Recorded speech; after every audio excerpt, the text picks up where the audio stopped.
시청자 여러분 안녕하십니까. 8월 22일은 에너지의 소중함을 깨닫고 전 국민이 에너지 전략에 동참하자는 의미로 제정된 에너지의 날입니다.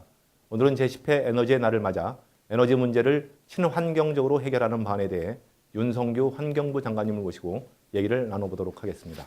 장관님 안녕하셨습니까? 여름휴가는 잘 다녀오셨습니까? 예, 안녕하십니까. 먼저 여러 정책 현안으로 바쁘실 텐데 이렇게 대담에 응해 주셔서 진심으로 감사드립니다. 우선 시작 전에 우리 환경TV 시청자들에게 인사 말씀 부탁드리겠습니다. 예, 환경TV 시청자 여러분 안녕하십니까. 환경부 장관 윤성규입니다. 환경은 현 세대, 태어나지 않은 미래 세대, 말 못하는 동식물이 다 어우러져서 편안하게 잘 살 수 있는 세상을 만드는 게 우리 환경부의 임무입니다. 환경부는 미래 세대를 또 걱정을 하기 때문에 현 세대는 때로 환경부를 이상하게 볼 수도 있습니다. 환경부의 우군이 되어주시면 우리의 자손들도 잘 사는 세상을 만들 수 있도록 환경부가 노력하겠습니다. 감사합니다. 네, 가벼운 질문부터 좀 시작을 한번 해보도록 하겠습니다. 올해 여름이 아주 유달리 덥습니다. 더운 날씨가 지속되고 있는데요. 온 국민이 모두 더운 날씨에 힘겨워하고 있습니다. 그 중에서도 특히 공무원들의 고충이 큰 것 같습니다. 장관님도 역시 마찬가지일 것 같습니다만 여름나기 대책으로 어떤 면을 갖고 계신지요? 예, 저 개인적으로는 사실 일부러 덥게 살려고 노력을 많이 하고 있습니다.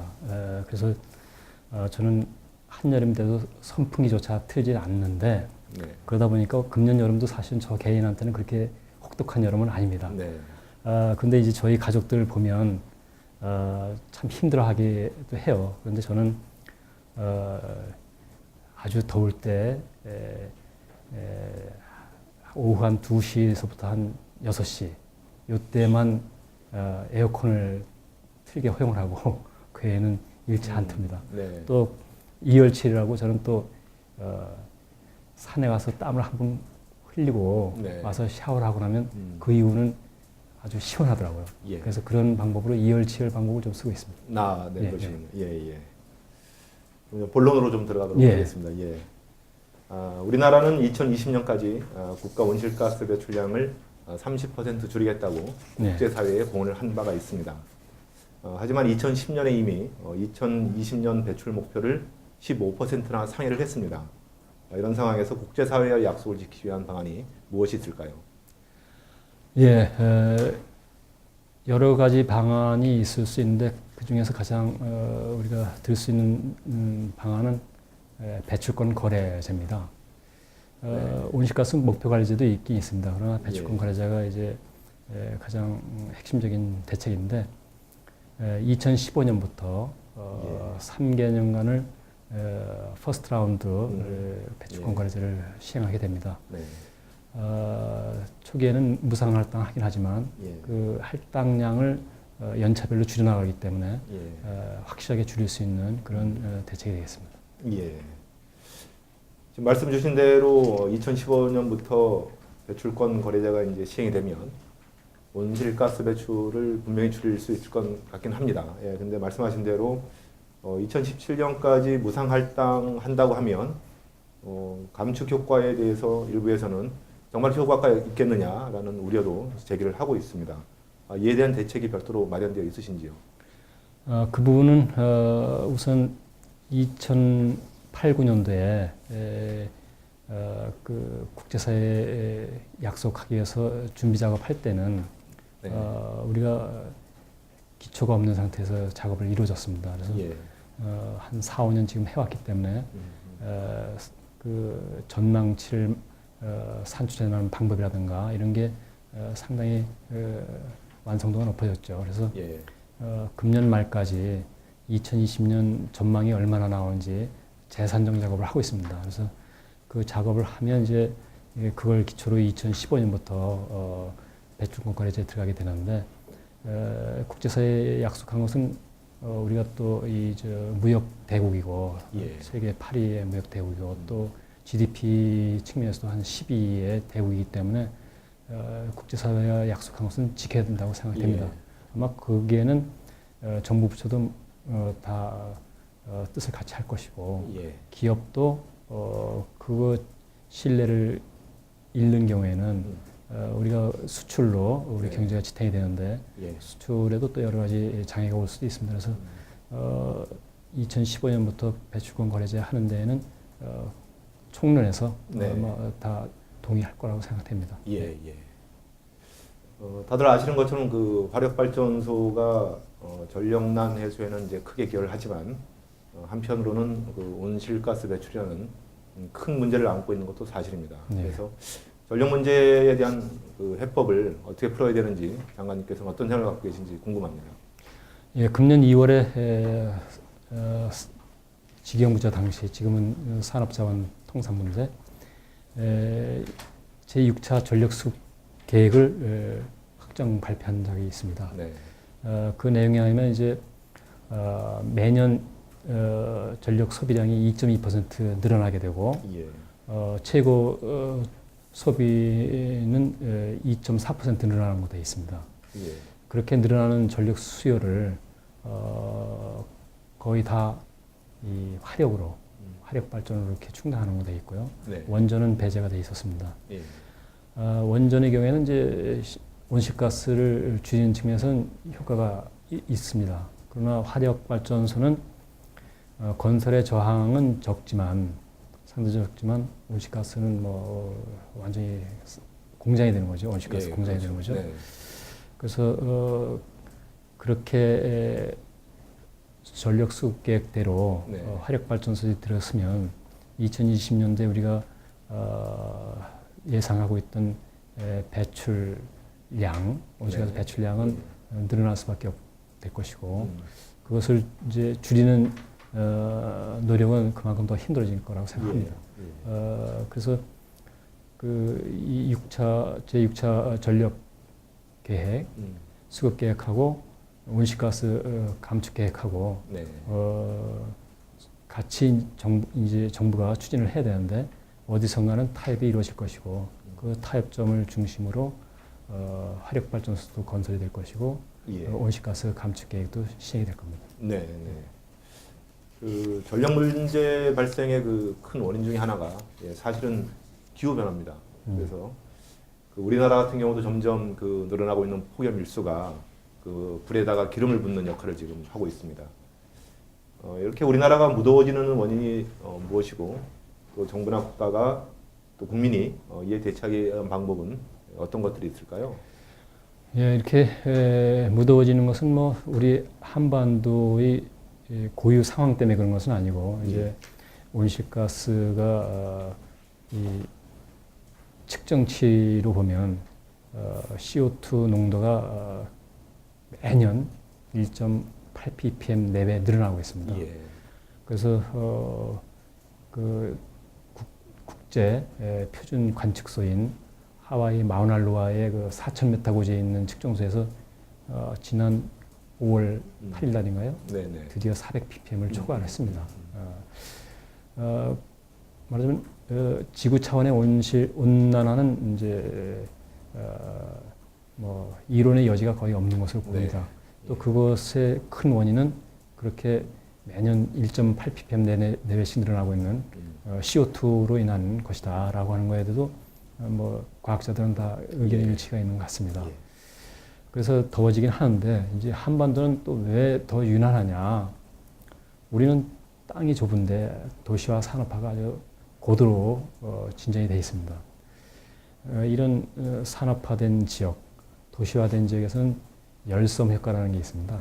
예, 그렇죠. 말하자면 이 열이 이렇게 갇히는 네, 현상입니다. 그렇죠. 예, 예. 열이 갇혀서 이게 흩어져 나가지 못하고 갇혀 있다 보니까 주변보다 상당히 온도가 올라가는 그런 또 영향이 있고요.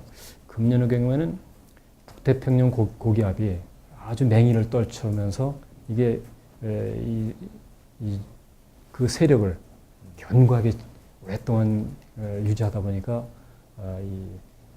아주 폭염이 예. 한 30-40일씩 기승을 떨고 있습니다. 예, 예.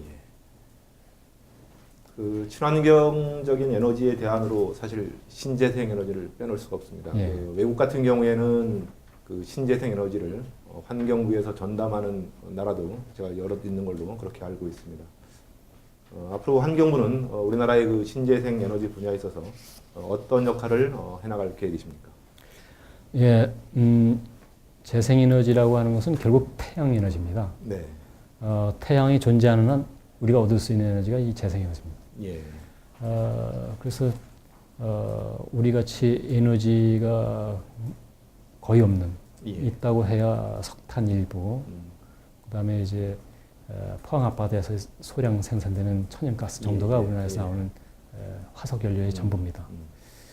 그러나 이 재생에너지는 식물성이 됐든 또는 조력, 파력 또는 태양광, 이것은 뭐 태양이 있는 한 계속 생산되는 우리 토정 에너지고 불멸의 에너지입니다. 이 부분을 우리가 얼마나 많이 인프라를 확충해서 이용하냐, 이것이 아마 우리 나라의 지속 가능한 발전을 담보하는 중요한 인자가 될 겁니다. 그런 측면에서 환경부는 재생에너지를 가능한 한 우선적으로 쓸 수 있도록 이렇게 정부 시책과 재정 투자, 그다음에 제도적인 대책을 강구해야 된다고 목소리를 높이고 있습니다. 네. 예를 들면 독일 같은 경우에는 국력이 우리나라보다 3.5배나 더 큰 나라입니다. 예. 그럼에도 불구하고 2022년도에는 원전을 전부 폐쇄하고 탈원전을 하고 2050년도에는 재생전기로 재생에너지의 전기로 80%, 나머지 20%는 국내 독일 국내에 생산하는 갈탄이라든지 석탄으로 생산한다는 에너지 자립을 지금 추구를 하고 있습니다. 아마 독일은 틀림없이 그렇게 될 겁니다. 지금 이미 그 사람들은 재생에너지로 전기의 22%를 공급을 하고 있고 원전은 16% 이하로 내려갔습니다. 독일의 예가 굉장히 좋은 사례라고 봅니다. 우리 경우에도 독일의 방식을 도입하면 이용 가능한 재생에너지를 최대한 이용할 수 있는 기반이 된 거라고 생각합니다. 그래서 저희는 그런 재생에너지 보급 제도 자체를 좀 혁신하자는 주장을 하고 있습니다. 네. 재생에너지 관련해 갖고 그 환경부가 중점을 두고 있는 정책 가운데 하나가 폐자원 에너지화 정책으로 제가 알고 있습니다. 그 대통령 업무보고에서도 말씀하신 그 자원 순환 사회 구축도 이의 일환으로 저희가 이해를 하고 있습니다. 어떤 정책이고 지금 어디까지 진행이 됐는지 설명을 좀 부탁드리겠습니다. 우리 에너지 소비량의 2.75%가 신재생 에너지라고 이렇게 통계가 나오고 있습니다. 근데 그 신재생 에너지 2.75%를 살펴보면 그 제철소라든지 이런 데에 용광로에서 나오는 그 가스가 있습니다. 그러한 가스도 재생에너지로 분류가 되어 있는데 그건 엄밀히 말하면 재생에너지가 아닙니다. 그걸 제외하고 나면 실질적으로 또 많은 부분을 차지하는 게 폐기물 에너지입니다. 근데 이 폐기물 에너지도 식물성만 재생에너지지 폐비닐이라든가 플라스틱 이런 거에서 나오는 에너지는 재생에너지가 아닙니다. 그래서 그 폐기물 에너지 중에서도 그런 식물성 에너지 그것만 또 따로 계산해서 재생에너지에 포함시킨다면 2.75%가 아니라 제가 볼 때는 한 0.8% 정도밖에 안 됩니다. 나머지는 전부 고갈성 에너지입니다. 비재생성 에너지고 고갈성 에너지입니다. 그래서 우리 경우에 이 재생에너지의 절대 부분을 폐자원 에너지가 차지하고 있는데 폐기물은 사실은 물질 그 자체로 계속 경제계에 머물게 해야 됩니다. 순환하면서 계속 물질로 쓰이게 해야 됩니다. 근데 어느 순간에 가면 이제 더 이상 물질로 쓸 수 없을 만큼 순도가 떨어진다든지 재질이 성능이 떨어진다든지 예. 이렇게 됩니다. 그러면 예. 그때는 불가피하게 폐기하게 되는데 그러한 폐기물 중에는 또 에너지가 들어있는 게 많이 있을 수 있습니다. 예. 뭐 목재라든지 폐지라든지 또 이 비닐, 플라스틱 같이 이런 거라든지 또는 뭐 축산 분뇨, 음식 쓰레기 이런 데도 다 에너지가 들어 있습니다. 예. 예. 그래서 이런 에너지를 우리가 회수해 가지고 쓰면 그만큼 외국에서 도입하는 에너지를 줄일 수가 있는 것이죠. 예. 그래서 그런 측면에서 환경부는 자원순환 사회 예. 전환 촉진법을 만들려고 하고 있고 예. 그 법의 핵심은 폐기물을 소각하거나 매립하는 것을 제로화하는 쪽으로 이렇게 가는 겁니다. 그래서 자연에서 한번 채취한 것은 거의 반영구적으로 경제계 내에서 계속 순환이 되도록 예. 그리고 이제 불가피하게 매립해야 할 경우에는 그 에너지가 있을 때는 그 연소시켜서 에너지를 뽑아서 우리가 쓸 수 있도록 이렇게 하는 그런 법을 지금 준비하고 있습니다. 예. 그 말씀하신 그 자원순환사회 전환 촉진법 얘기에서 좀 더 여쭙고 싶은 내용이 물론 이제 재활용을 많이 하면 그만큼 천연 자원도 또 에너지 사용도 줄 것은 이제 분명해 보입니다. 그렇다면 그 이 법안에서 현재 환경부가 가장 중점을 두고 있는 게 어떤 것들이고 또 실제로 어떤 효과를 기대하고 계신지 궁금합니다. 네. 현재 우리 생활 폐기물이나 건설 폐기물, 사업장 폐기물의 상당량이 매립이 되고 있습니다. 네. 그 매립장은 거의 토지로서는 더 이상 쓸 수가 없습니다.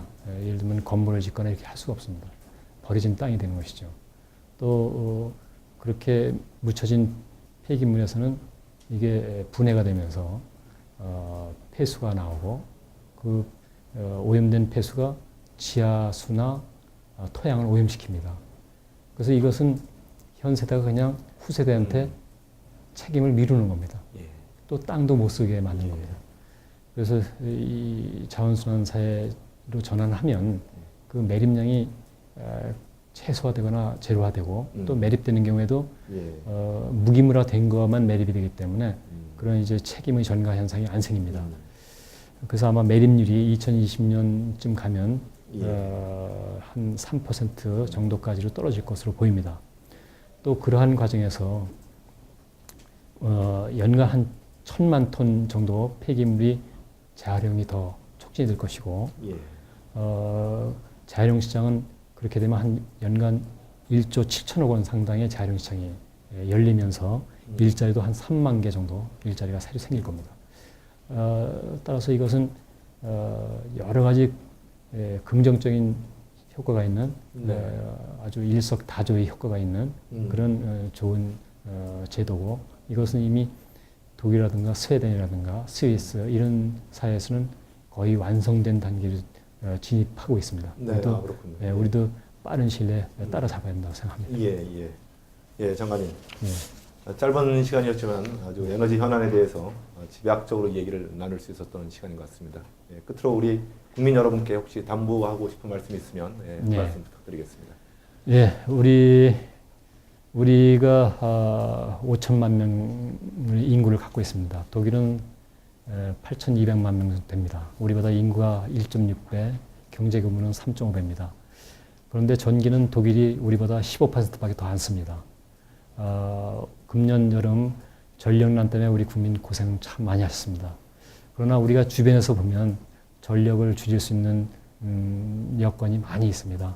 안 쓰는 등 끄시면 또 그만큼 또 다른 발전소가 생기는 것이고 수돗물 아끼면 또 전기 아껴집니다. 우리가 지하철 이용하거나 대중교통 이용하고 자전거 이용하고 걸어다니고 이렇게 하면 또 줄어듭니다. 국민 여러분께서 미래를 위해서 미래의 우리 세대를 위해서 그러한 생활을 실천해 주신다면 내년도에는 보다 나은 세상, 보다 편한 세상이 될 거라고 생각합니다. 우리 환경부가 앞장서서 그런 일을 해나가도록 하겠습니다. 많은 성원과 지원을 부탁 올립니다. 감사합니다. 장관님 수고 많이 하셨습니다. 감사합니다. 한여름 냉방을 가능케 하는 에너지를 얻기 위해서 우리는 불가피하게 온실가스를 배출하고 또 지구를 덮이고 있습니다. 유난히 무더운 올해 왜 우리가 에너지를 절약해야 하는지, 또 신재생 에너지를 왜 확산시켜야 하는지 뚜렷하게 알 수 있는 계기가 됐으면 좋겠습니다.